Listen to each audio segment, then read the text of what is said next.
Hello, everyone, and welcome to the show. Coming up this week, we're going to talk about what you need to know if you live outside the United States and want to buy Disney Vacation Club. Coming up on this week's episode of the DVC Show. The DVC Show is brought to you by DVCstore.com. You'll save thousands of dollars on your next DVC contract when you let the experts at the DVC Store help welcome you home. Visit them online at www.dvcstore.com or call them toll-free 1-800-550-6493.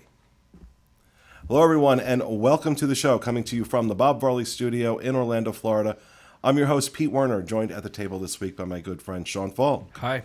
From the DVC Store, Jamie Carr. Hey, everybody. Also from the DVC Store, Mr. Jerry Saito. Hello. Joining us via Skype, as always, Mr. Pete Scheidley. Hello, everybody. And joining us, as always, from the Nook, associate producer, Mr. Corey Fiascanaro. Welcome home. A lot of creepy faces today. A lot of what? Creepy faces. I don't know what that means. And You're saying we all look creepy? No, my creepy faces. In the past few recordings, you already mentioned my creepy faces, so gave you a lot of them today. I forgot all about that. So welcome, folks. Welcome to the show. Hope you are having a good week. Well, this goes up on Monday, right? So I hope your week is off to a good start. Let me say that. A couple things in housekeeping. Just want to remind everybody about the new DVC Store Instagram account that has started. It's the DVC Store on Instagram. Our good friend Morgan has been doing some fun stuff with that. And excuse me, I got a little tickle in my throat. So go ahead and check that out over on Instagram. We are also looking for contributors to write articles for the DVC Store blog. We're paying $25 per article if we publish it. And you can find out more about that by sending an email to Sean, SEAN.faulk, FAULK, at DisneyInfo.com. Sean can hook you up with everything you need. Well, at least where that's concerned. And also, just a reminder to folks, if you want to rent out your points, DVC Store can absolutely help you with that. Just give them a call, 1-800-550-6493. So, this week's show, we're going to talk about foreign buyers, people outside the U.S. that are interested in buying Disney Vacation Club and some of the things you need to know. We do get this question a lot. We see it a lot. Of course, big market for Disney Vacation Club, although I think it could be much bigger in the UK. But we're going to defer to the experts over here because I don't know the first thing to tell people about that. What do they need to know? So the first thing is you can buy being a foreign buyer. So a lot of people will call us and say, am I allowed to purchase a Disney Vacation Club even though I live in the UK, Canada, wherever, anywhere? The answer scream, no, make America great again. No, I say yes, you can absolutely purchase. It's no problem at all. So Disney has to be pre-registered in certain places, and if you're here, you can purchase direct while you're here. But with the resale, it doesn't matter if you're here or not. You're buying from an individual, so there's no problem. You can purchase through the phone, through internet, through email, whatever, from anywhere in the world. Now, but there are, I know that there are some issues if they want to buy directly from Disney. You have to be here in the United States, correct? You can't do that. It depends on what country they're from. So kind of like how there's restrictions against like Nebraska in the U.S., Disney has to register, as Jerry mentioned. They have to register, and they don't register in every state or every province. They are registered in some provinces in Canada, but not all. But we don't have those restrictions. So yes, if in some places, some countries, you have to be in person. Okay. You can't leave and do it once you get home. And again, I'm asking because I really don't know the answers. So if you're buying direct, there are more restrictions on that than if you're buying a resale. Is that correct? You mean on the membership or just? Well, just in terms of the transaction. So like I know that, people from the UK, from what I have been told, people from the UK, if they want to buy direct from Disney, they have to be here. Right. They can't do it online. They can't do it over the phone. The way I can. I could just pick up a phone and call my guide and say, I want X number of points, and that's it. Can't do that in the UK. You have to be here. But with resale, that's not the case. That is not the case. Yes, you can pick up the phone and call us, DVC Store, if you have a listing that you're looking at, and we can help you purchase that over the phone. It can be done through an email, so you do not have to be in person to make that purchase. Now, let's talk about financing, because for a lot of people, not everybody's going to pay cash. They're going to finance it. Now, I do know Monera Financial, monerafinancial.com. We'll put a link in the show notes. They will absolutely finance foreign transactions, from what I've been told by their owner. So I think the majority of them will. Is that correct? Correct, but they have to set up like a U.S. bank, U.S. draft account so that the payment can be auto debited every month. So Monera will walk them through every stage of setting that up. But it's a little different in the sense that you have to set up this U.S. draft account so that they can debit you. They can't debit your UK checking account or your Canadian checking account. So you have to go through maybe one extra step with Monera, but it's very easy, and they'll walk you through. So it's simple to everything. do that? Very simple. Very simple. I mean, I again, I live here, so I guess it's not a challenge then. It really isn't. Like, I think For setting up a checking account, if you don't live in the setting it up with a U.S. bank. But I don't believe it's like setting up a checking account. It's just it's an account that can be drafted essentially for the payment every month. So it's not like you're having to necessarily set up a checking account and keep excess funds. It's just, I think the account pulls from their bank, so it's simple enough. But it's a transaction that goes through a U.S. bank. Correct. Correct. So I don't think it's as much as setting up a whole account and going through that. The times that we've had clients do it, to me, we've heard nothing different than someone else in the U.S. that uses Monera. So it's got to be a seamless process. And Okay. I will say, I think it's worth noting for a lot of people, especially in the UK, just because if you're just not a DVC member and you're paying cash, like they can get a lot of perks that we can't get in the United States or even in Canada. They can buy up to 14 days worth of park tickets. A lot of times they get free dining year round if they're booking through a UK travel agency. But a lot of times you have to see, is that worth it to you? It might be a much better option to do DVC and then just buy an annual pass, because that might be a lot better of an offer, especially if you're not somebody who necessarily needs the dining. It's always just something that's included. And a lot of people from there, they come and stay for a month instead of such a small amount of time. Like, this is a perfect setup for them. A lot of times, at least for my friends in the UK, I'll speak anecdotally. I've not done any research on this, but from my friends in the UK, they would rather stay on property for the 3 weeks that they're here. But oftentimes it's just too cost prohibitive, so they end up with a vacation home or staying off site. And that's one of the appeals, I think, of Disney Vacation Club, is that you can buy enough points that you're kind of financing that over, the long term, and you're able to, Well, I think the other appeal as well is the big points is free parking, because a lot of people who come from the UK, they rent a car and they have it the entire time. If you got to pay parking every single night on that, like, that's going to add up if you're here for a month or even 3 weeks or 2 weeks or whatever. And the other part is cooking meals. I mean, if you're going to get a 1-bedroom or to a lesser degree, even a deluxe studio, you can at least have a prep station. And that's why a microwave. Right, yeah. That's why a lot of people have to rent a house instead, because those things add up. Even if they could afford the Disney part, like having to pay the extras to eat out every meal, to pay parking every day, and this is just a really great solution. And I was going to say that to add to Sean before he mentioned it, on the DIS boards, there's a thread about being able to cook meals in your studio or being able to cook meals in your 1-bedroom and above.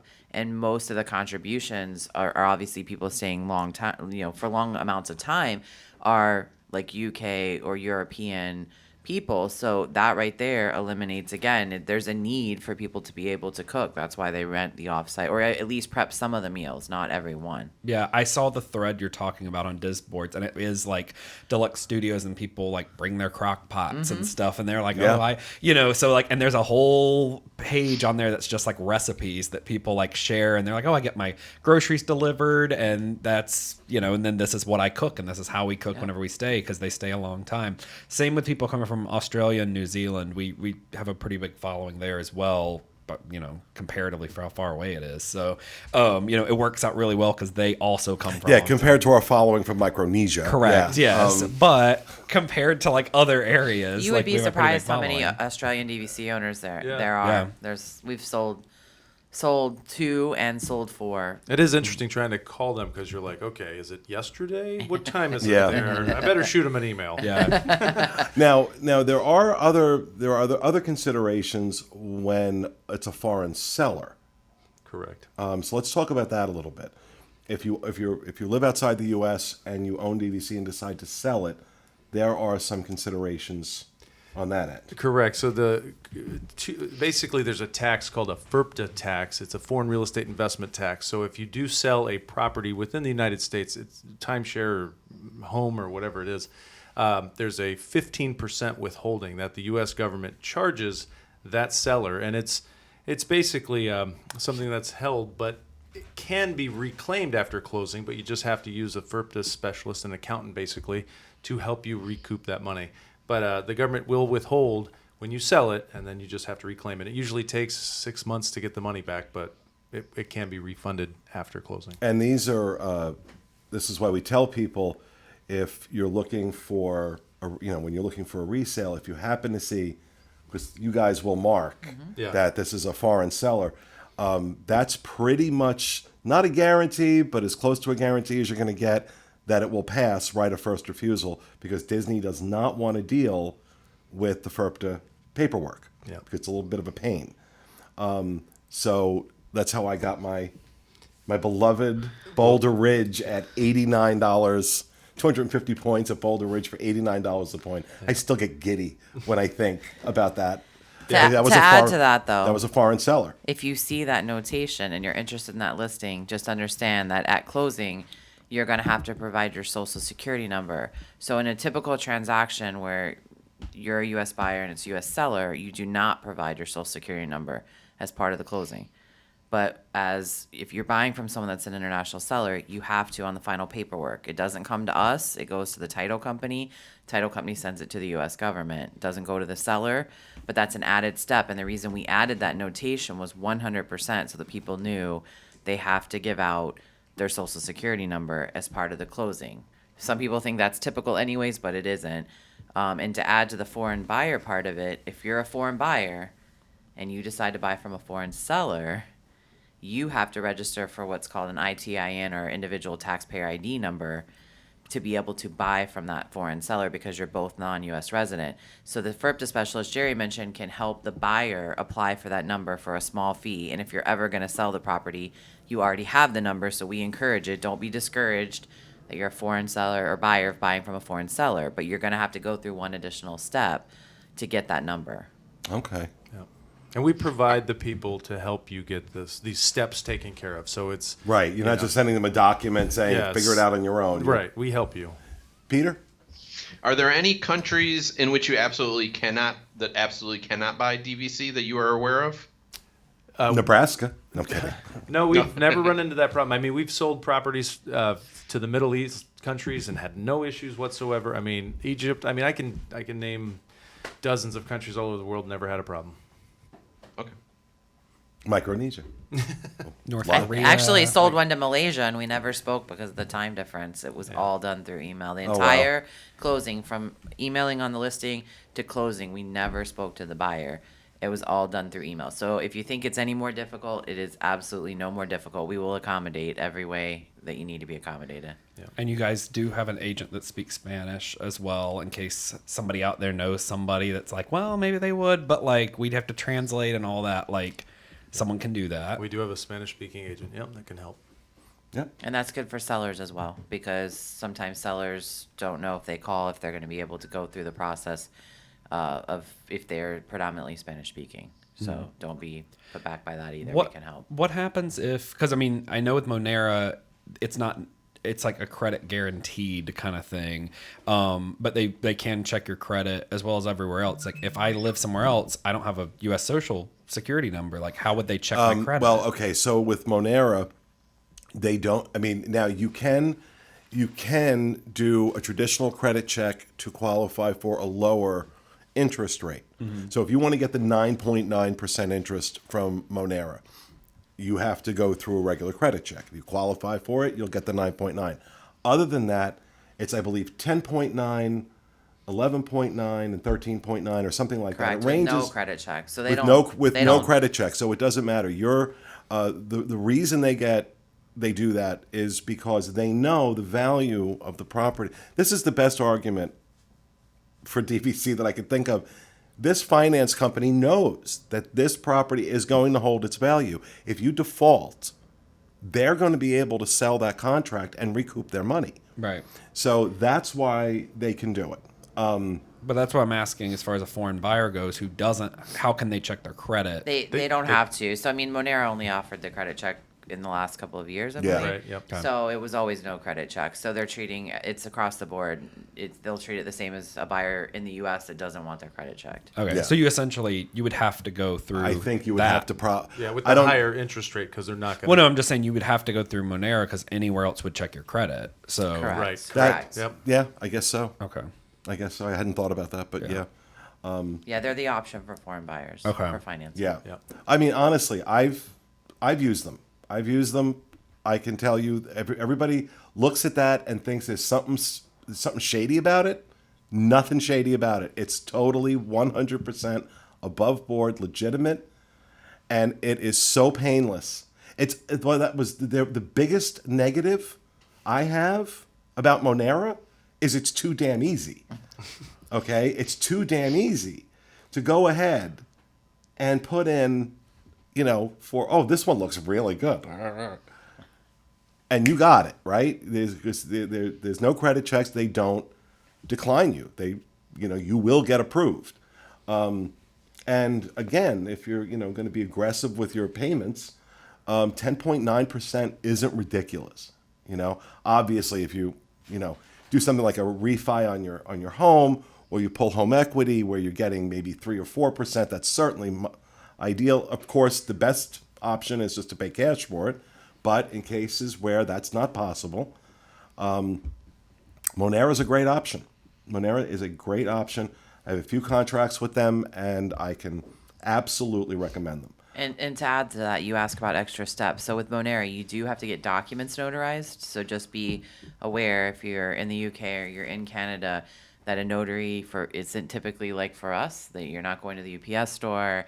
You're not going to your bank. You may have to schedule with an embassy. You may have to schedule with a solicitor. So just understand there will be notarization needed for the financing. If you're paying cash as a foreign buyer, no notary is needed. So just understand if you're going to finance, there's an extra step that you're going to have to find a notary, and it'll be a little didn't even extra think step on the about that. buyer. Yeah. Yeah, because I had to have my stuff notarized, and that so is that okay. So that's for the financing. That wasn't for the actual purchase. Right. No. No, if they're Yep. a cash buyer, there's nothing different. Just Okay. signatures. But even I bought direct and I had to have mine notarized as well because it was like a whole thing. Because I bought mine on a cruise, so like there was nowhere to notarize at that point, and I had to do it when I got back Do home. they notarize even at Disney on a cash purchase? It might have been because it's. I financed through Disney. Yeah, yeah. might Right, be. right. Oh, it's So the I financing. had to yeah. notarize it. was Yeah, I the don't think on a cash Yeah, because purchase I you bought fin- my direct points cash, Right, and you don't notarize. and I didn't have to notarize. Right, right. Yeah. It's all to do with financing. Yeah. So, all right. Well, I think that covers it. That was a more engaging conversation than I thought it was going to be coming into the show.